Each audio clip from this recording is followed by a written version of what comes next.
નર્મદા જિલ્લાના રાજપીપળામાં હોળીના પર્વની ઉજવણી શરૂ થઈ ચૂકી છે। રાજપીપળાનો વૈષ્ણવ સમાજ શ્રીનાથજી હવેલીમાં કૃષ્ણ ભક્તિમાં લીન બન્યો છે। દર વર્ષની જેમ આ વર્ષે પણ રસિયા મહોત્સવનો પ્રારંભ થયો છે। આમ તો હોળી રંગોનો ઉત્સવ છે, પરંતુ હાલ કુદરતી રંગોનું સ્થાન કેમિકલવાળા રંગોએ લેતા વૈષ્ણવ સંપ્રદાય હોળી રસિયામાં માત્ર ગુલાબના ફૂલોની પાંદડીનો જ ઉપયોગ કરી ઇકો ફ્રેન્ડલી હોળીની ઉજવણી કરે છે।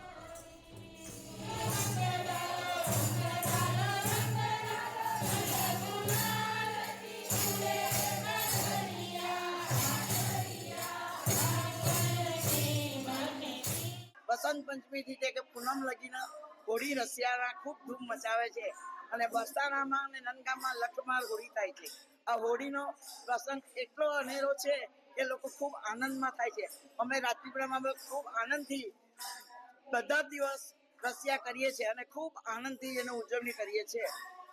મુસ્લિમ માર્ગમાં રસિયાનું ખૂબ મહત્વ છે અને રસિયા એ 40 દિવસ સખા ભાવથી થાય છે। આ સખ્ય ભાવથી હોળીનો ઉત્સવ ઉજવાય છે।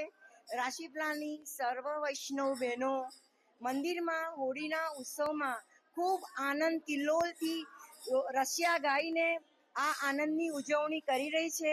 આ સખ્ય ભાવવાળી હોળી ઉજવાય છે।